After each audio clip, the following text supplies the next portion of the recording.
P T I کی جانب سے سوشل میڈیا پر اہم شخصیات کے جعلی اکاؤنٹس بنانے کا انکشاف ہوا ہے۔ مسلم لیگ نون کے رہنما عطا ارڑ نے پی ٹی آئی کی طرف سے استعمال کیے جانے والے اکاؤنٹس کی نشاندہی کر دی۔ ان اکاؤنٹس کو مختلف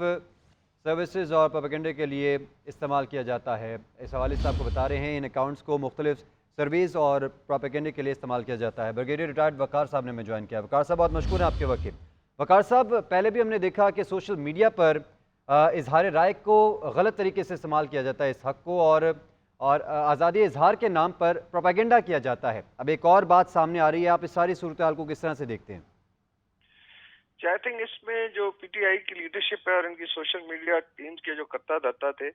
انہوں نے دو بڑے پلیٹ فارم سے انسپریشن ڈرا کی اور پھر اس کو اسٹیٹ کے خلاف استعمال کیا۔ ایک تو بھارت کا ای یو ڈس انفارمیشن لیب کی رپورٹ میں جو فیک اکاؤنٹس کا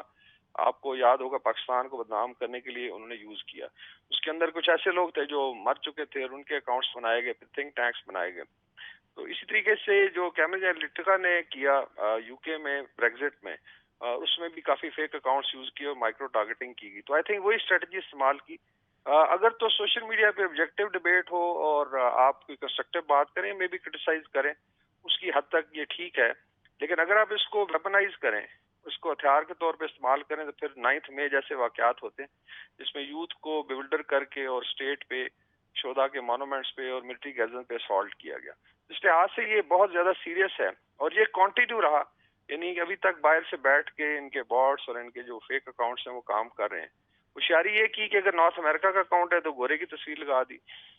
اور اگر مڈل ایسٹ کا اکاؤنٹ ہے تو وہاں کسی عربی کی تصویر لگا دی، اس طرح کوئی ترکی کے اکاؤنٹ بنائے ہوئے ہیں، اس طریقے سے ساؤتھ ایسٹ ایشیا ہے۔ اور یہ ان کے جتنے اکاؤنٹس ہیں سب سے زیادہ ریزونیٹ ان کو پھر بھارت میں ان کی ایجنسیاں اور بھارت کے بارڈز ریزونیٹ کرتے ہیں۔ تو اس کا مطلب ہے کہ آپ کی کولوژن ہے ہوسٹل ایجنسیز کے ساتھ اور آپ جو ہے پاکستان کی پتہ نہیں کون سی خدمت کر رہے ہیں۔ تو لیگلی آئی تھنک بہت اس میں پیکا لاز کے تحت جو ہے ان کا ٹرائل ہونا چاہیے، اور اس میں ایک اور چیز بھی ہے کہ ایکسچیکر کا اور پبلک کا پیسہ استعمال ہوا،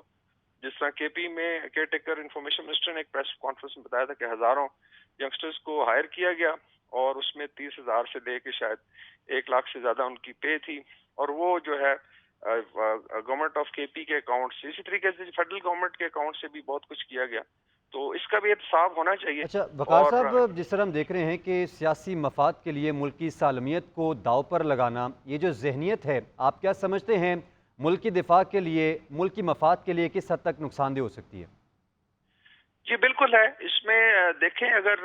بھارت کی مثال لے لیں کہ وہاں پہ اتنا زیادہ کنٹرول ہے کہ 10 ان کی ایجنسیاں ہیں، انٹیلیجنس ایجنسی، جو اگر اس طرح کی کوئی کانٹینٹ آتا ہے تو اس کو لوگوں کو سڑک کے اوپر پکڑ کے چارج کر سکتے ہیں، وہ اریسٹ کر لیتے ہیں کہ سوشل میڈیا اکاؤنٹس کو دیکھ کے ان کے لیپ ٹاپس اور موبائل ضبط کر لی جاتے ہیں۔ اس طریقے سے انہوں نے پابند کیا ہوئے جو سوشل میڈیا کے بڑے پرووائڈرز ہیں، پلیٹ فارم لائک یوٹیوب،